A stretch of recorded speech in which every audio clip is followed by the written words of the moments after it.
ചിരിക്കുന്നുണ്ട്. എന്തിനാണ് ചിരിച്ചെന്നറിയോ? ഈ മകൻ ഇവിടെ നിന്ന് പോകുമ്പോ മകന്റെ കണ്ണു നിറയാൻ പാടില്ല. ഞാനങ്ങ് പോയി ഉസ്താദേ വീട്ടിലേക്ക് ഓഫീസിലേക്ക് പോകാൻ വാഹനമെടുത്ത് മറുകലയുടെ ഭാഗത്ത് കൂടെ പോവുകയാണ്. ആ പോക്കിലാണ് എതിർദിശയിലൂടെ വന്ന വാഹനവുമായിട്ട് കൂട്ടിയിടിക്കുന്നത്. തിരുവനന്തപുരം മെഡിക്കൽ കോളേജിന്റെ ഉള്ളിൽ കിടന്നുകൊണ്ട് കണ്ണു തുറക്കുമ്പോ എന്റെ 2 കാലുകളും മുറിച്ചു മാറ്റിയിട്ടുണ്ട്. എന്റെ 2 കാലുകളും മുറിച്ചു മാറ്റിയിട്ടുണ്ട്.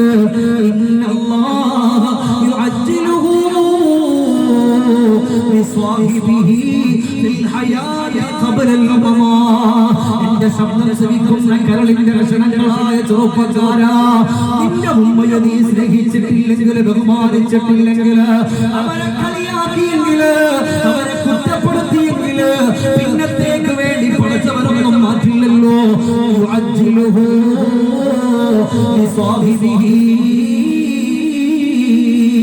ഉടൻ തന്നെ അല്ലാഹു അതിന്റെ ശിക്ഷ തരികയാണ്. എന്നെ വീട്ടിലേക്കൊന്ന് കൊണ്ടുവന്നു. എന്റെ ഭാര്യ ഒരു എഴുത്തെഴുതി വെച്ചിട്ട് പോയി. എന്താണ് എഴുത്തെന്നറിയോ? വായിച്ചു നോക്ക്. ഞാൻ ആ എഴുത്ത് അവിടെ നിന്ന് സൂക്ഷിച്ചു വെച്ചിട്ടുണ്ട്. എഴുതിയിട്ടുള്ള ഉള്ളടക്കം 2 കാലുകളില്ലാത്ത ഒരാള് ഭർത്താവായിട്ട് അംഗീകരിക്കാൻ പറ്റൂല എന്ന് പറഞ്ഞ് എന്റെ ഭാര്യ എന്റെ മക്കളുമായി കടന്നുപോയി. എന്റെ ബന്ധുക്കൾ പോലും വരൂല. അയൽപക്കത്തുള്ള സ്വാബർ എന്ന് പറയുന്ന ഉസ്താദാണ് എന്നെ എടുക്കുന്നത്, എന്നെ കുളിപ്പിക്കുന്നത്, എന്റെ മലമൂത്രം പോലെ ഒരു മടിയില്ലാതെ എടുക്കുന്നത്. ആ പ്രിയപ്പെട്ട ഉസ്താദില്ലെങ്കിൽ എന്റെ അവസ്ഥ എന്താ? അങ്ങനെ ഇരിക്കുമ്പോ പാതിരാത്രിയിൽ ഒരു വീടിന്റെ മുറ്റത്താരോ വന്നതുപോലെ തോന്നി. വാതിലില്ലാരോ മുറ്റോ പോലെ തോന്നി. ആര് വന്നുകൊണ്ട് വാതിലിൽ മുട്ടിയാരോ അല്ലാഹുവേ എഴുന്നേക്കാൻ കഴിയില്ലല്ലോ. നേരം പരപരാ വെളുക്കം വെളുക്കുമ്പോ വെളുത്തു വരുമ്പോ ഉസ്താദ് വന്നുകൊണ്ട് കതക് തുറക്കുന്നു. ആരാണ് വന്നതെന്നറിയോ? ആരാണ് വന്നതെന്നറിയോ? ആരെയാണോ ഞാൻ കാണാൻ കൊതിച്ചിരുന്നത്? ആരെയാണോ കാണാൻ കൊതിച്ചിരുന്നത്? ഒരു വടിയിടിച്ച് പിടിച്ച് മുതുവൊക്കെ ഊരി അതാ കണ്ണൊക്കെ കുഴിക്കകത്തായി. എന്റെ പുന്നാര ഉമ്മയാണ് വരുന്നത്. കണ്ണ് പൊട്ടിപ്പോയി. അല്ലാഹുവേ ഉമ്മയാണോ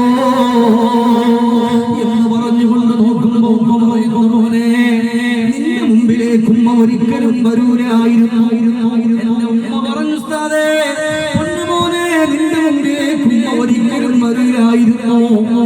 ഇന്നലെ ഒരു ഉമ്മയെ കാണാ 2 മക്കൾ വന്നു. ആ മക്കൾ പറഞ്ഞു, ഉമ്മ നിങ്ങളുടെ പൊന്നോമനവനിക്ക് ആക്സിഡന്റ് പറ്റിയിട്ടുണ്ട്, 2 കാലും മുറിച്ചിട്ടുണ്ട്, മക്കളും കളഞ്ഞിട്ട് പോയിട്ടുണ്ട്. ഉസ്താദാണ് നോക്കുന്നത്. അതുവരെ മലത്തിലും മൂത്രത്തിലും കുളിച്ചു കിടക്കണം എന്ന് പറഞ്ഞപ്പോ എന്റെ ഉമ്മ പറഞ്ഞാണ്, അല്ലാഹുവേ പൊന്നുമോനെ എത്രയായാലും ഞാൻ നിന്നെ പെറ്റവളല്ലേ, എത്രയായാലും നിന്നെ ഞാൻ ചുമന്നുകൊണ്ട് നടന്നവളല്ലേ, ഞാൻ മരണത്തോട് മല്ലടിക്കുന്ന വേദനയോട് എന്നെ പ്രസവിച്ചവളല്ലേ. പൊന്നുമോനെ നീ വിളിച്ചും നിന്റെ മുമ്പിൽ വരാതിരിക്കുന്നത് നിനക്ക് വെറുപ്പില്ലെങ്കിൽ ഇൻഷാ അല്ലാഹ് എന്റെ പൊന്നുമകനിക്ക് ഭക്ഷണമൊന്നും ഉണ്ടാക്കി തരാ. കേട്ടപാട് ഉസ്താദേ എഴുന്നേൽക്കാൻ പറ്റില്ലല്ലോ. 2 കാലും മുറിച്ചിട്ടിരിക്കുകയാണ്. ആ മുറിച്ച കാലിന്റെ ഭാഗത്ത് വന്ന് തടറിയിട്ട് എന്റെ ഉമ്മ എന്നെ കരഞ്ഞിട്ട് പറഞ്ഞു പോയി, അല്ലാഹുവേ ഇത് കാണാനുള്ള മനക്കരുത്തിരിക്കില്ലല്ലോ. മോനെ നിനക്കെതിരെ പ്രാർത്ഥിച്ചിട്ടില്ലല്ലോ, നിനക്ക് വേണ്ടി കരഞ്ഞിട്ടില്ലല്ലോ. മോനെ നീ എങ്ങനെ വിചാരിക്കല്ലേ? അന്ന് മുതൽ ഉമ്മയാണ് ഒരു കൈ കൊണ്ട് കഥാ വടിയിടിച്ച് പിടിച്ച് പോയിട്ട് ഭക്ഷണം ഉണ്ടാക്കൂ, എനിക്ക് കൂടെ കൊണ്ടുതരും. ഉമ്മ എന്റെ വായിലെ കഞ്ഞിയെടുത്തൊഴിച്ചു തരും. അത് ഞാൻ കുടിക്കും. എന്റെ പ്രിയപ്പെട്ട ഉമ്മാന്റെ കൈകൾ പിടിച്ചു ചുംബനം കൊടുക്കും. 2 മണിക്ക് എനിക്കൊരു ഗുളിക എന്റെ കഴിക്കാൻ അത് കഴിച്ചിട്ടല്ലെങ്കിൽ ശരീരം മുഴുവനും വേദനയാണ്. അങ്ങനെ പല ദിവസം കിടന്നുപോയി. ഉമ്മ വന്ന അന്നത്തെ രാത്രി മറ്റുള്ള ഗുളികയൊക്കെ കഴിക്കുന്നത് കൊണ്ട് ക്ഷീണം ഉറങ്ങിപ്പോയി. എന്നെ ആരോ വിളിക്കുന്നു. മെല്ലെ കണ്ണു തുറക്കുമ്പോ ഉമ്മയാണ്. ഞാൻ ചോദിച്ചു, ഉമ്മ നിങ്ങൾ ഉറങ്ങിയില്ലേ ഉമ്മ? പറഞ്ഞു, ഞാൻ എങ്ങനെ ഉറങ്ങാനാ? നിനക്ക് വേദന എടുത്തു നീ കരഞ്ഞാൽ അത് ഈ പാവപ്പെട്ട ഉമ്മാക്കത് താങ്ങാൻ പറ്റൂല മോനെ. അല്ലാഹുവേ, എന്റെ ഉമ്മ പറഞ്ഞ ദുആ എനിക്ക് ഓർമ്മ വരുന്നുണ്ട്.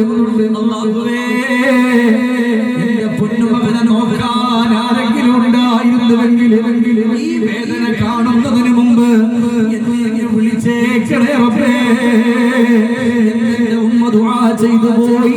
അതുകൊണ്ട് ചെറുപ്പക്കാരാ, ഉമ്മ ജീവിച്ചിരിക്കുമ്പോ അവരെ കുറ്റപ്പെടുത്തുന്നവരാകരുത്.